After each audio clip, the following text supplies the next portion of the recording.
بسم اللہ الرحمن الرحیم۔ السلام علیکم عزیز طلباء و طالبات، میں آپ کی اردو کی ٹیچر مسز سمینہ خالد آپ کی اچھی صحت اور کامیابی کے لیے دعا گو ہوں۔ عزیز طلباء و طالبات، آج ہم اردو قواعد میں جملہ فعلیہ کے بارے میں پڑھیں گے۔ بچوں، اس سے پہلے پچھلے لیکچر میں ہم نے جملے کی اقسام، جملہ اسمیہ اور جملے کے اجزائے ترکیبی کے بارے میں پڑھا تھا۔ پچھلے لیکچر کا تعلق آج کے لیکچر سے ہے، اس لیے آئیے پہلے ہم پچھلے لیکچر کو دہرا لیں تاکہ آپ کی سابقہ واقفیت کا بھی جائزہ لیا جا سکے اور آج کے لیکچر کے ساتھ جن چیزوں کا تعلق ہے ان کی بھی دہرائی ہو سکے۔ بچوں، کیا آپ میں سے کوئی مجھے بتا سکتا ہے کہ جملہ کسے کہتے ہیں؟ بالکل ٹھیک،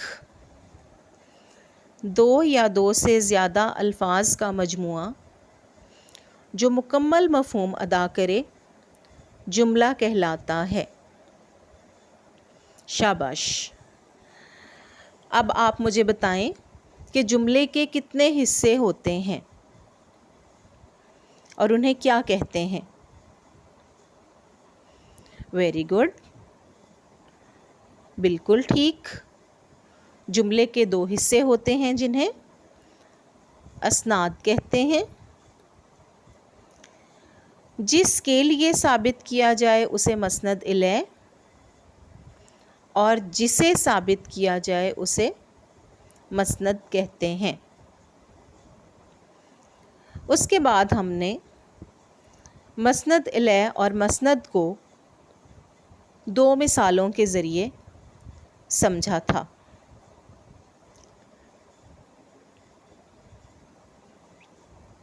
عزیز طلباء و طالبات، اس کے بعد ہم نے جملے کی اقسام کے بارے میں پڑھا کہ جملے کی دو اقسام ہوتی ہیں، جملہ اسمیہ اور جملہ فعلیہ۔ جملہ اسمیہ کی تفصیلات پڑھی کہ جملہ اسمیہ کسے کہتے ہیں؟ جی بتائیں مجھے، جملہ اسمیہ کسے کہتے ہیں؟ شاباش، بالکل ٹھیک، جملہ اسمیہ اس جملے کو کہتے ہیں جس میں مسند اور مسند الیہ دونوں اسم ہوں اور جس کے آخر میں فعل ناقص آئے۔ پھر ہم نے ایک مثال کے ذریعے جملہ اسمیہ کو سمجھنے کی کوشش کی۔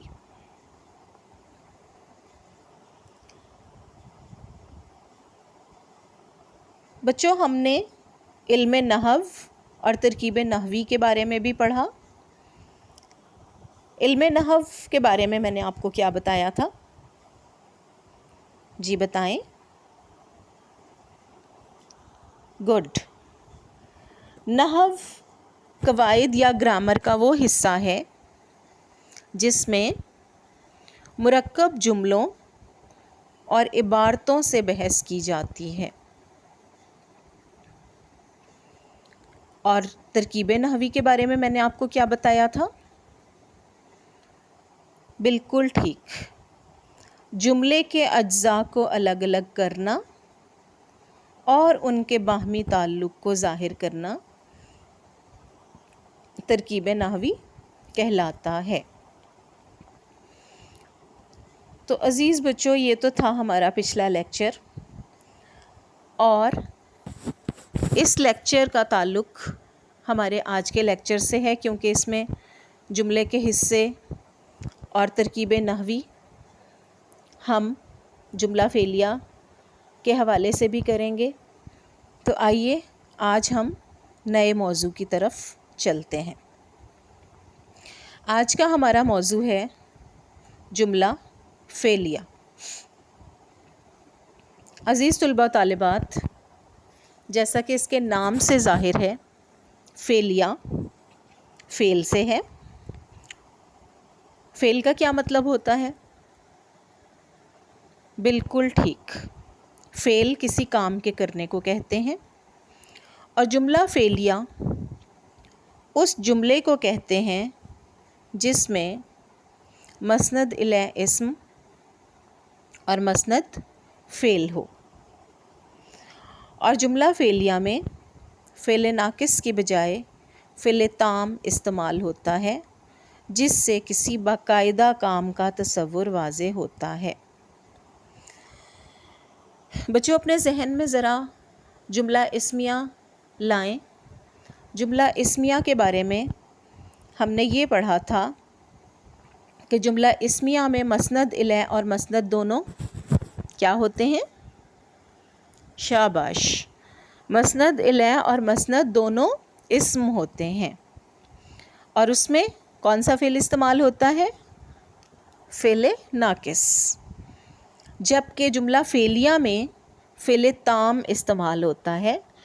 فعل تام کسی کام کی تکمیل کو واضح کرتا ہے۔ مثال کے طور پر آئیے مثالوں کے ذریعے جملہ فعلیہ کو سمجھتے ہیں۔ جملہ فعلیہ میں عام طور پر دو طرح کے افعال استعمال ہوتے ہیں، فعل لازم اور فعل متعدی۔ بچوں، پہلی دو مثالیں فعل لازم کی ہیں، سلیم دوڑا اور اسلم آیا۔ فعل لازم وہ فعل ہے جس میں صرف فاعل کا ذکر کر دینے سے فعل مکمل ہو جاتا ہے یا جملہ مکمل ہو جاتا ہے۔ جیسے ان دونوں مثالوں میں سلیم دوڑا اور اسلم آیا۔ سلیم فاعل، دوڑا فعل۔ اسی طرح سے اسلم فاعل اور آیا فعل۔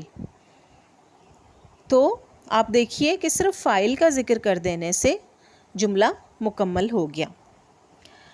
اب ہم آتے ہیں دوسری مثالوں کی طرف۔ دوسری مثالوں میں حنا نے کپڑے دھوئے اور اکرم نے کتاب پڑھی۔ یہ دونوں مثالیں فعل متعدی کی ہیں، اور فعل متعدی وہ فعل ہے جس میں فاعل کے ساتھ جب تک مفعول کا ذکر نہ ہو اس وقت تک جملہ مکمل نہیں ہوتا۔ مثال کے طور پر حنا نے کپڑے دھوئے میں حنا فاعل، نے فعل متعدی کی علامت اور علامت فاعل، کپڑے مفعول جس پر کوئی کام ہو رہا ہے، اور دھوئے فعل۔ اسی طرح سے اگلی مثال میں اکرم فاعل، نے علامت فاعل، کتاب مفعول اور پڑھی فعل تام۔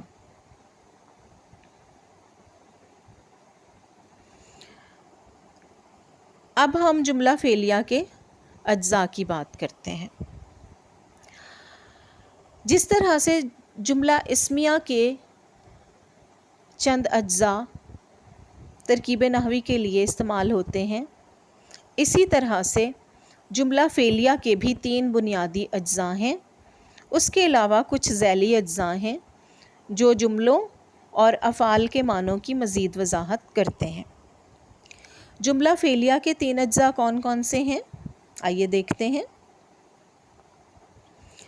جملہ فعلیہ کا پہلا جز ہے فاعل، دوسرا جز ہے مفعول، اور تیسرا جز ہے فعل تام۔ اس کے علاوہ متعلق فعل اور علامت فاعل اس کے ذیلی اجزاء ہیں۔ وہ تمام الفاظ جو فعل کے معنوں کی مزید وضاحت کرتے ہیں متعلقات فعل کہلاتے ہیں۔ اور فائل کی وضاحت کے لیے علامت فائل استعمال ہوتا ہے۔ نے عام طور پر علامت فائل کے معنوں میں استعمال ہوتا ہے۔ اب ہم جملہ فعلیہ کے اجزاء کو وضاحت کے ساتھ پڑھتے ہیں۔ جملہ فعلیہ کا پہلا جز ہے فاعل۔ جملہ فعلیہ کے مسند الیہ کو فاعل کہتے ہیں۔ آپ کو پتہ ہے مسند الیہ فعل کا جملے کا پہلا حصہ ہوتا ہے اور فاعل کام کرنے والے کو کہتے ہیں۔ جیسے سلیم نے کتاب پڑھی، اس مثال میں سلیم فاعل ہے۔ اب ہم آتے ہیں جملہ فعلیہ کے دوسرے جز کی طرف۔ جملہ فعلیہ کا دوسرا جز ہے مفعول۔ مفعول جملہ فعلیہ کا وہ جز ہے جس پر فعل واقع ہوتا ہے۔ اوپر کی مثال میں کتاب مفعول ہے۔ اگلا جو جملہ فعلیہ کا جو اگلا حصہ اگلا جز ہے وہ ہے فعل تام۔ اوپر کی مثال میں مسند یعنی جملے کا دوسرا حصہ پڑھی فعل تام ہے، اور آپ کو معلوم ہے کہ فعل کسی کام کے انجام دیے جانے کو کہتے ہیں۔ عزیز طلباء و طالبات، آئیے اب ہم جملہ فعلیہ کی چند مثالیں دیکھتے ہیں۔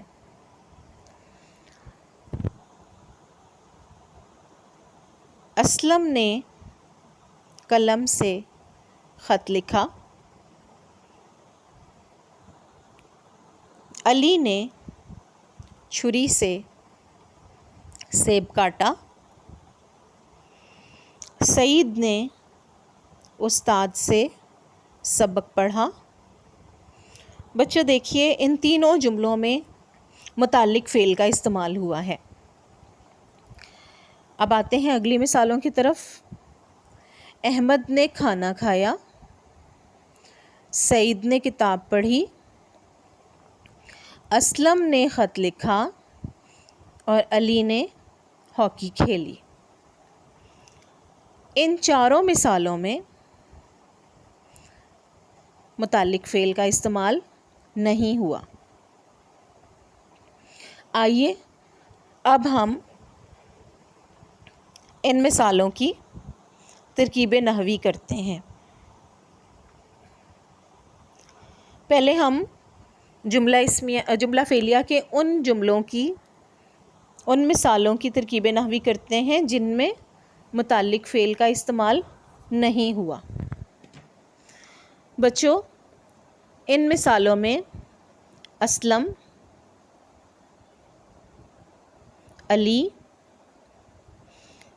اور سعید اور احمد فاعل ہیں۔ نے علامت فاعل، خط، ہاکی، کتاب اور کھانا مفعول ہیں، جبکہ لکھا، کھیلی، پڑھی اور کھایا افعال ہیں۔ یعنی اسلم نے خط لکھا، علی نے ہاکی کھیلی، سعید نے کتاب پڑھی اور احمد نے کھانا کھایا۔ اب ہم ان جملوں کی ترکیب نحوی کرتے ہیں جن میں متعلق افعال استعمال ہوئے ہیں۔ اسلم نے خط لکھا، کس چیز سے خط لکھا؟ قلم سے۔ بچوں اس مثال میں دیکھیے اسلم فاعل، نے علامت فاعل، قلم سے متعلق فعل، خط مفعول اور لکھا فعل۔ اسی طرح سے اگلی مثالوں میں سعید اور علی فاعل، نے علامت فاعل، چھری سے اور استاد سے متعلق فعل، سیب اور سبق مفعول اور کاٹا اور پڑھا افعال ہیں۔ تو بچوں یہ ان جملوں کی ترکیب نحوی تھی جن میں متعلق افعال استعمال ہوئے ہیں۔ عزیز طلباء و طالبات، آئیے اب ہم جملہ اسمیہ اور فعلیہ میں فرق کے بارے میں جانتے ہیں کہ ان دونوں میں کیا فرق ہے۔ جملہ اسمیہ اور فعلیہ کا پہلا فرق، جملہ اسمیہ کا مسند اور مسند الیہ دونوں اسم ہوتے ہیں، جبکہ جملہ فعلیہ کا مسند الیہ اسم اور مسند فعل ہوتا ہے۔ دوسرا فرق، جملہ اسمیہ میں فعل ناقص کا استعمال ہوتا ہے، جبکہ جملہ فعلیہ میں فعل تام کا استعمال ہوتا ہے۔ تیسرا فرق، فعل ناقص کسی باقاعدہ کام کی نشاندہی نہیں کرتا، جبکہ فعل تام کسی کام کے ہونے اور اس کی تکمیل کی نشاندہی کرتا ہے۔ جملہ اسمیہ میں متعلق خبر کا استعمال ہوتا ہے، جبکہ جملہ فعلیہ میں متعلق فعل کا استعمال ہوتا ہے۔